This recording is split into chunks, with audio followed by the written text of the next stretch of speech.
मात्र चुकीचं काम काही करू नका, वेडेवाकड्या गोष्टी काही करू नका. जर उद्याच्याला कशातनं निधी मिळाला तर निधी तिथंच वापरा. बऱ्याचदा आता परवा बीडला तर एका शहाण्याने करच केला. अजित पवारचं लेटर घेतलं, सही त्याचीच हाडली, सही पण माझी नाहीये, त्यांनी ठोकली सही आणि काही यादी दिली आणि कलेक्टरला म्हणली कामं मंजूर करा. ते मला कळल्या त्याच्यावर FIR दाखल करायला लावला. कोणतरी सापडला, कुठल्या भागातला सापडला मला माहित नाही. शाळेला काय पोचली बघायला एवढा कडक माझी सही करतोय आणि यादी करून कलेक्टरला देतोय, हे दादानी सांगितलं. कठीण आहे, कठीण. ते असलं काही तुम्ही कुणी करू नका. मी चांगल्याच्या पाठीशी सगळी ताकद पणाला लावेल बाबांना.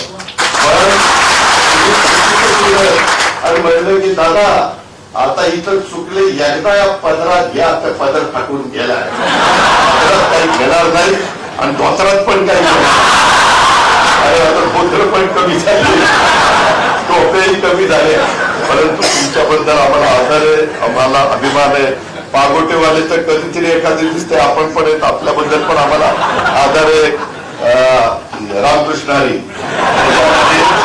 मला एवढंच सांगायचं की शेवटी आपण ग्रामीण भागातनं समाजातनं पुढे आलेलो कार्यकर्ते आणि त्याच्यामुळं आपल्याला ह्यातल्या बारीक सारीक गोष्टी माहिती आहे आणि आपण आपल्या पद्धतीने ते सांगायला जातो. म्हणून मित्रांनो, आज मला खरं तर भीमरावजींनी सांगितलेलं होतं तिथं कार्यक्रम घ्यायचा. आता मी धनंजय सांगितलं तर तोरला मला नाही, तिथं मोठी सभा घ्यायची आणि तिथं मी भाषण करणार आहे आणि त्याच्यामध्ये भीमरावजींनी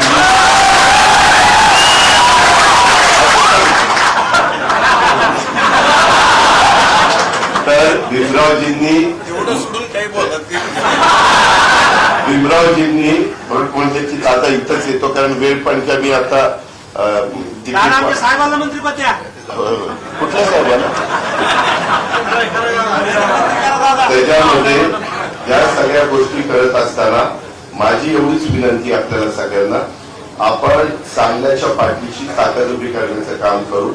आपण एकमेकाच्या बद्दल आदर, जे आपल्या बाप दादाने आपल्याला प्रत्येकाचा रिस्पेक्ट करायला शिकवलेलं आहे, वडीलधाऱ्यांचा आदर करायचा, सन्मान करायचा, अशा पद्धतीनं आपण एकमेकाशी वागूया.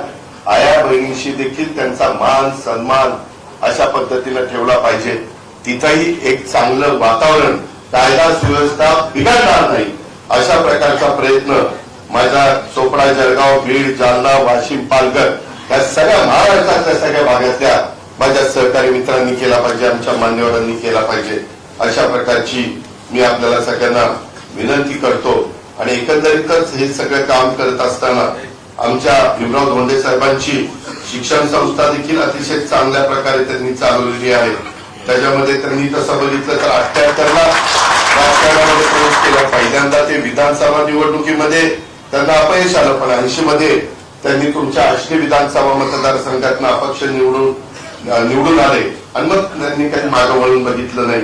मला वाटतं 83 साली अंतोली साहेब मुख्यमंत्री म्हणजे त्या काळात असताना त्यांनी काँग्रेस पक्षामध्ये प्रवेश केला आणि 85ला ते काँग्रेस पक्षाच्या तिकिटावर विजयी झालेले होते.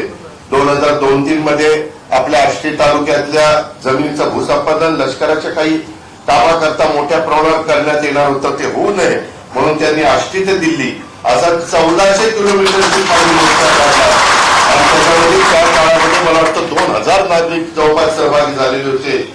आणि धोंडे साहेबांच्या या आंदोलनामुळे आष्टी तालुक्यातील जमीन घेण्याचा निर्णय केंद्र सरकारने रद्द करावा लागलेला आहे.